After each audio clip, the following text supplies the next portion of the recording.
Bonjour à tous et bienvenue à cette webconférence qui durera 20 minutes.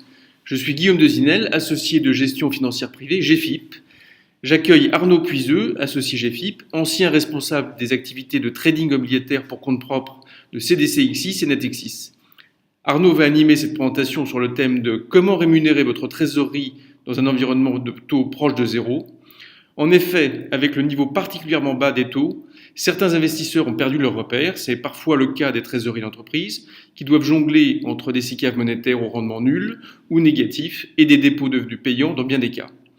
C'est également le cas des clients particuliers qui connaissent une baisse continue du rendement des fonds en euros de leur contrat d'assurance vie ou de leur contrat de capitalisation, sans oublier le caractère anxiogène de la nouvelle loi Sapin 2 qui remet en cause la liquidité des actifs. Voilà pour l'introduction. Arnaud, c'est à toi. Merci beaucoup Guillaume. Je vais tout d'abord vous présenter brièvement GFIP pour ceux d'entre vous qui ne nous connaissent pas encore. Puis, je ferai un tour d'horizon de l'environnement de taux actuel et j'évoquerai les évolutions prévisibles des taux d'intérêt en zone euro. Enfin, je vous présenterai le fonds GFIP Invest Rendement qui nous paraît une solution adaptée pour rémunérer sa trésorerie dans l'environnement de taux actuel. GFIP est une société de gestion indépendante qui est détenue par ses 5 associés. Nous gérons actuellement de l'ordre de 600 millions d'euros dans le cadre de nos propres fonds communs de placement. Nous avons deux FCP de droit français et une SICAV à compartiment de droit luxembourgeois. Et le dépositaire de nos fonds est BNP Paribas Security Services. Nous développons chez GFIP 3 grands styles de gestion, une gestion diversifiée, une gestion action monde et une gestion obligataire court terme. Donc, la gestion diversifiée est matérialisée par le fonds GFIP Patrimonial, qui est un fonds qui a plus de 30 années d'existence, qui a délivré en moyenne une performance historique de 6,4% par an. Le fonds Action Monde et le fonds GFIP Dynamique, c'est un fonds qui permet à ses porteurs de s'exposer au marché des actions internationales. Son style de gestion est guidé par une approche fondamentale de la valorisation des actions.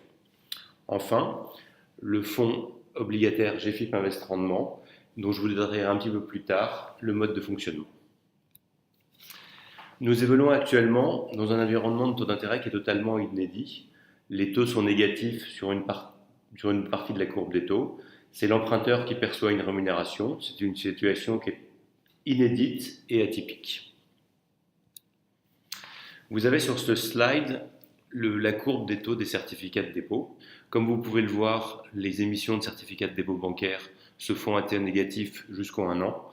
Le taux au jour le jour est de moins 0,35% et par voie de conséquence, le taux de rendement des SICAV monétaires est maintenant passé en territoire négatif. Il se situe actuellement sur des niveaux de moins 0,2%. Enfin, les dépôts des entreprises vont commencer à être taxés parce que les banques vont leur imputer ces taux négatifs. Si on fait un petit tour d'horizon de l'ensemble des segments obligataires, on va commencer par les dettes souveraines. Donc, vous avez ici un tableau du taux de rendement de l'ensemble des dettes souveraines, donc en devise locale. Donc, les émissions aux États-Unis sont en dollars, c'est le Royaume-Uni sont en sterling. Donc, vous voyez en marron l'univers des taux négatifs et en bleu l'univers des taux positifs. Donc, pour quelqu'un qui détient des actifs en euros, aujourd'hui, jusqu'à une maturité de 2 ans, les taux sont négatifs. Sur la France, ils sont négatifs jusqu'aux 3 ans. Et sur l'Allemagne, on est négatif jusqu'aux 7 ans avec un niveau de rendement de moins 0,05%. Et pour vous donner un ordre d'idée, le taux de 2 ans allemand se situe sur un niveau de taux de moins 0,74%, donc ce qui est vraiment un taux extrêmement faible, ce qui correspond à des gens qui ont très peur pour placer leur trésorerie. Si l'on fait maintenant un tour du côté du marché du crédit, vous avez ici 2 graphiques qui représentent les courbes de taux des obligations d'entreprise. Donc la courbe marron correspond aux obligations d'entreprise notées BBB sur des échéances 1 à 3 ans. Donc ça correspond à des entremetteurs tels que Renault, Orange ou Accor par exemple. La courbe bleue correspond aux obligations d'entreprise notées BB sur l'ensemble des maturités de la courbe. Donc là, il s'agit d'entreprises telles que Fiat ou Casino par exemple. Donc aujourd'hui, le taux de rendement du BBB est de 0,3%.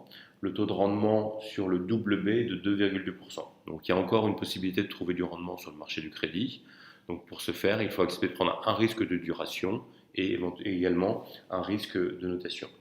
Cet environnement assez porteur perdure et va perdurer un certain temps, car la BCE, dans le cadre de sa politique de quantitative easing, achète des obligations d'entreprise pour un montant qui est de l'ordre de 20 milliards par mois.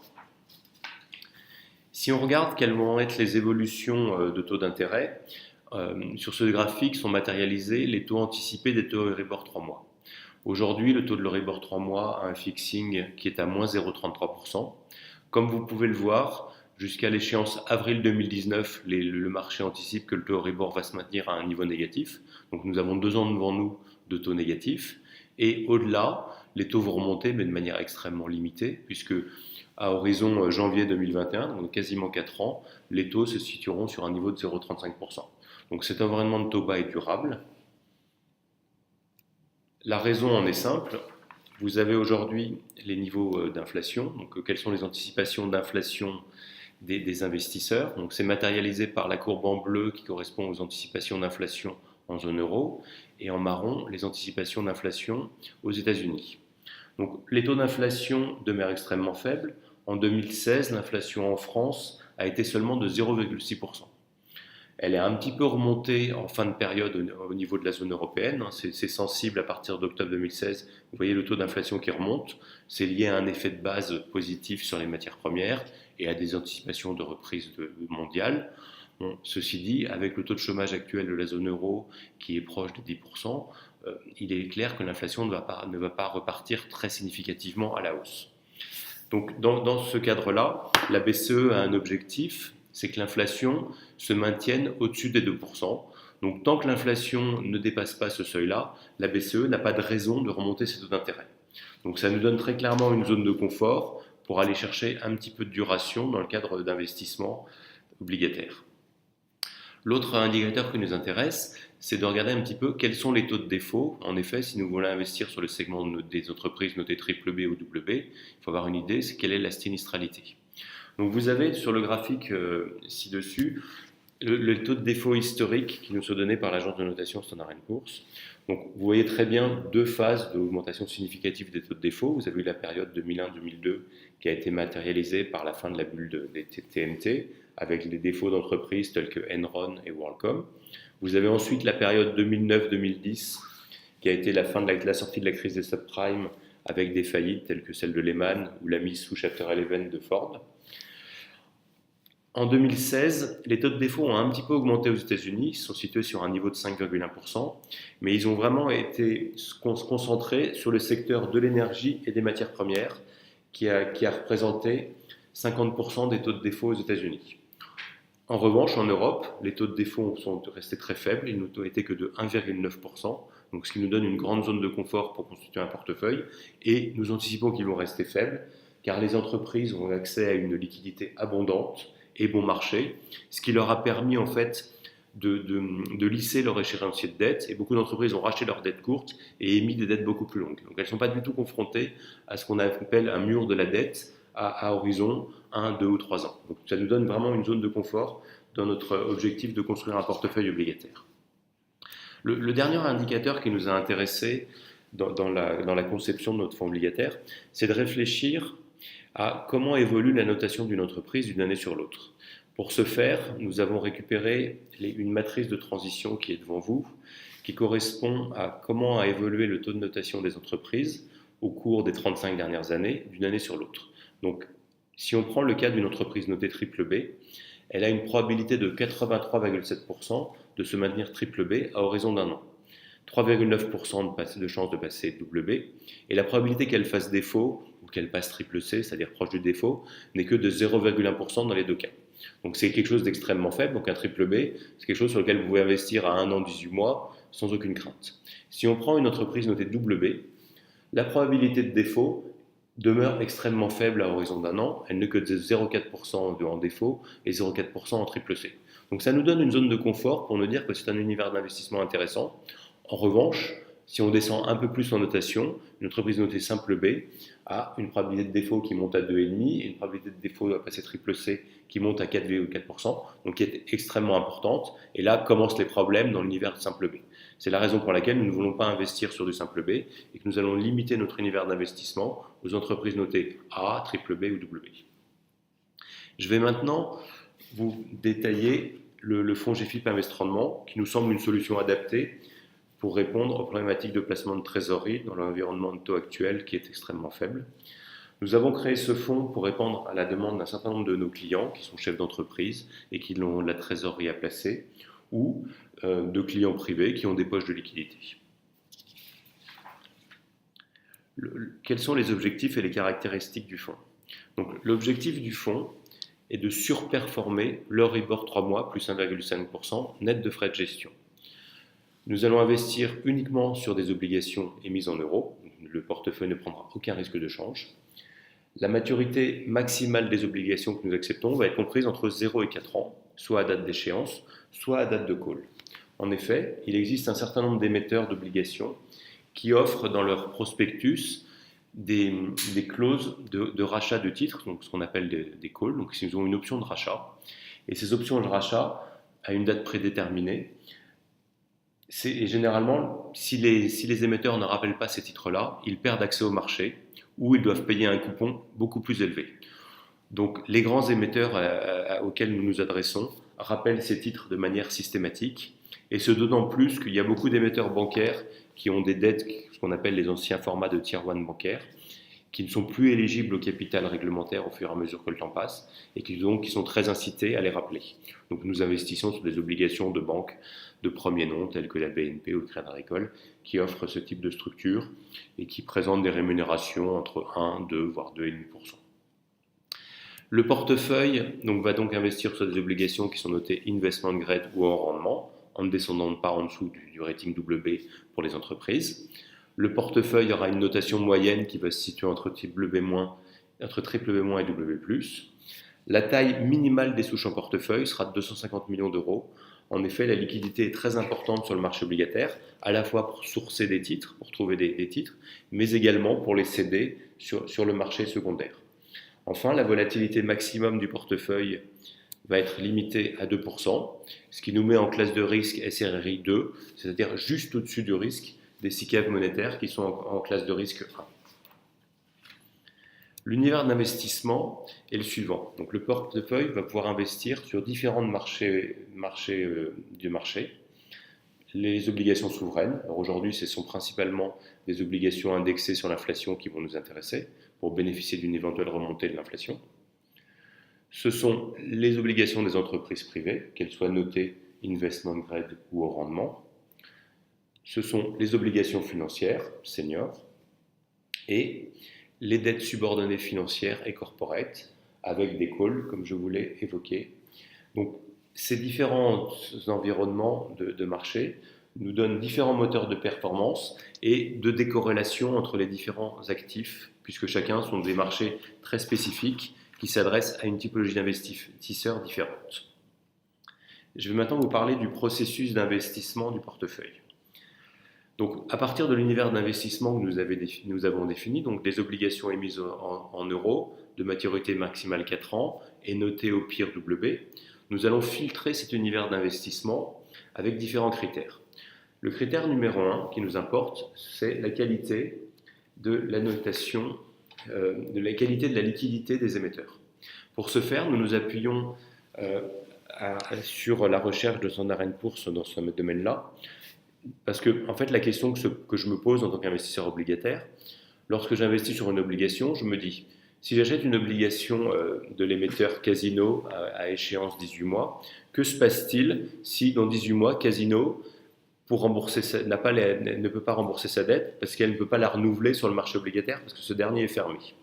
Donc, je vais chercher des entreprises qui ont suffisamment de liquidité pour pouvoir rembourser leur dette dans un scénario de marché stressé. Donc, on va faire une étude de liquidité des entreprises en comparant la trésorerie disponible, donc c'est-à-dire les lignes de liquidité, les lignes de crédit, et les emplois qui sont faits de cette liquidité. Donc, quel est le besoin de roulement, quels sont les dividendes à payer, quels sont les investissements à réaliser. Nous allons stresser cette trésorerie dans un cadre de marché stressé, et nous allons noter la liquidité. Et dans ce cadre-là, nous allons sélectionner des entreprises qui ont un niveau de liquidité qui est exceptionnel, fort ou adéquat. Ce sont donc des entreprises qui ont devant eux une liquidité qui est pour exceptionnel de 24 mois, pour fort de 18 mois et pour adéquat à plus de 12 mois dans des conditions de marché difficiles. En revanche, nous ne prendrons pas les obligations d'entreprise qui ont une liquidité qui est moins qu'adéquate ou faible, c'est-à-dire des entreprises qui ont moins de 12 mois de liquidité devant eux. Donc ça, c'est un premier filtre que nous appliquons à notre univers d'investissement. Et il s'agit donc d'entreprises qui ont la capacité de résister à des conditions de marché adverses. Enfin, si nous travaillons sur des entreprises non notées, nous avons mis en place un modèle avec le S&P Global Market Intelligence qui nous permet de répliquer les modèles de l'agence de notation à l'univers des entreprises non notées. Ensuite, nous avons un second filtre, c'est-à-dire que nous allons sélectionner les sociétés qui ont la meilleure notation court terme et les meilleures perspectives en nous appuyant sur différents outils. Nous rencontrons les managements. Pour vous donner une idée, depuis juin 2016, nous avons rencontré 50% des émetteurs des entreprises que nous avons en portefeuille. Pour ce faire, nous assistons à des conférences à Paris et à Londres et nous avons des one-to-one avec différents managements. Récemment, par exemple, nous avons rencontré le management d'Unicredit et de Deutsche Bank lors de leur augmentation de capital. Nous nous appuyons également sur de la recherche crédit externe.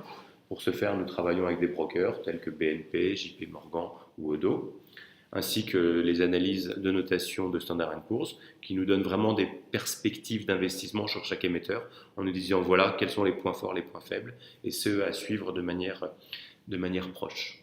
Enfin, nous avons des outils d'analyse financière interne sur un panel de 300 entreprises de la zone euro. Enfin, le troisième filtre, nous allons sélectionner les titres des émetteurs qui répondent aux critères et qui offrent le meilleur rendement à maturité. Pour terminer, nous menons une gestion active et opportuniste du portefeuille, c'est-à-dire que lorsque nous avons rentré un titre dont la rémunération n'est plus suffisante, nous le cédons et nous allons sélectionner un émetteur pour le remplacer. Je vous donne ici la vision du portefeuille du fonds GFIP Invest Rendement. Donc aujourd'hui, le portefeuille est investi sur 45 valeurs qui ont une notation moyenne W+. Le rendement moyen du portefeuille est de 1,4% pour une durée de vie moyenne de 1,9 années. Nous sommes sur un investissement mixte, à la fois moitié obligations corporate, moitié obligations financières. En termes de qualité de liquidité, le portefeuille se situe entre forte et adéquate, donc ce qui nous donne une bonne zone de confort actuellement. La taille moyenne des souches obligataires que nous détenons est de 1 milliard d'euros, donc nous avons vraiment un accès important à la liquidité. Je dois vous le souligner que nous valorisons de manière prudente les titres que nous détenons en portefeuille. Nous les valorisons en bas de la fourchette, c'est-à-dire au prix bid. Donc nous avons une zone de confort pour céder les titres sans difficulté. Le fonds a été lancé en juin 2016. Nous avons eu une performance depuis la création, donc sur l'année 2016, nous avons performé de plus 0,8%. Et depuis le début de 2017, le fonds a délivré une performance de plus 1,3%. Nous travaillons sur un univers d'investissement que nous connaissons bien, parce que c'est le même que celui que nous suivons dans le fonds GFIP patrimonial, et c'est un univers d'investissement sur lequel je travaille depuis plus de 25 ans, ayant géré des portefeuilles en risque de taux et en risque de crédit tout au long de ma carrière à la Caisse des dépôts et consignations. Je co-gère, alors non, là c'est la principale position détenue, excusez-moi. Donc les principales positions détenues, vous voyez que c'est un ensemble de noms que vous connaissez bien. Vous avez de la Viva, de la CNP, de la Deutsche Bank. Donc c'est vraiment des grands noms internationaux cotés en bourse sur lesquels nous avons une information disponible. Et vous avez à côté les taux de rendement actuels des différentes lignes. Donc je co-gère ce fonds avec Amélie Pesant qui a 7 années d'expérience en gestion obligataire. Elle a effectué une partie de sa carrière chez Neuflize et Covéa.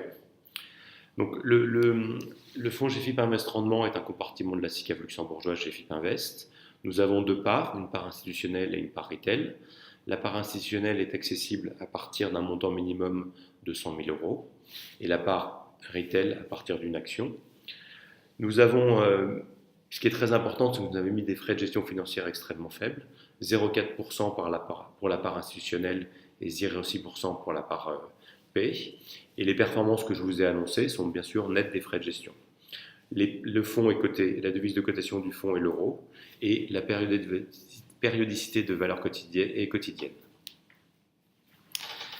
Merci Arnaud pour cette présentation. Si vous avez des questions ou si vous souhaitez tout simplement échanger ou nous rencontrer, vous pouvez nous joindre. Nos coordonnées sont en page 19. Je vais maintenant mettre fin à la session. Merci pour votre attention. Nous vous souhaitons une très bonne journée. À bientôt.